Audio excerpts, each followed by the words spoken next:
por las gracias también, y al mismo tiempo aprovecho para decirle que haga lo posible por hablar con quien sea que tenga alguna duda, la más mínima duda, aunque aparte de que le doy las gracias también al señor Rajoy porque no para de ayudarlo, es incansable, es incansable. A mí, señor Rajoy, tú me hiciste independentista, tú me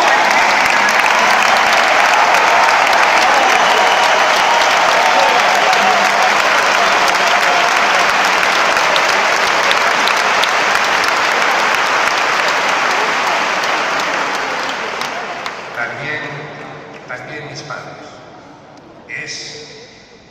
Es un orgullo, es un honor para mí, y por eso voy a defender aquello que mis padres vinieron a buscar, la oportunidad que ahora tenemos al alcance de la mano. Yo casi la estoy tocando ya, la estoy tocando cada día, hablando con gente. Ahora ya incluso los que decían rotundamente no, te escuchan, y eso es una buena señal.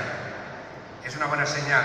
Hemos hecho Speaker Corner en sitios donde no nos ha escuchado nadie, hemos hablado contra la pared, pero no nos hemos rendido. Y donde hemos hecho esos Speaker Corner, donde hablamos contra la pared, ya habían 500, 600 y 700 personas dispuestas a escucharnos. Y eso es una señal perfecta.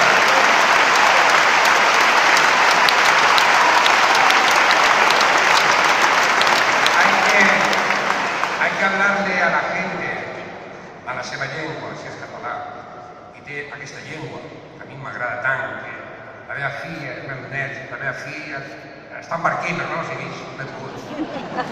Però parlem català perquè sentim el català, perquè ells són bilingües, no tenen cap problema. Y en el cole, a pesar de que haya un señor que lleva mi apellido y dice que a los niños los meten en el váter y los encierran si hablan castellano. Señores, tenemos la libertad, la verdad, el deseo, la ilusión y sobre todo, un futuro mejor para aquellas personas mayores que trabajaron toda su vida y se merecen con dignidad llegar al final de sus días. Y esa juventud que pierde la ilusión y tiene motivos para perderla, yo le digo a esa juventud que no se preocupen, que vamos a trabajar por ellos y para ellos, y que el 27 de septiembre convenzan a quien pueda, a una piedra si tuviera derecho a votar. Nosotros vamos a conseguir lo que tanta gente ha intentado y ha dejado su vida por conseguirlo, y lo vamos a hacer. Yo os lo prometo. ¡Visca Cataluña!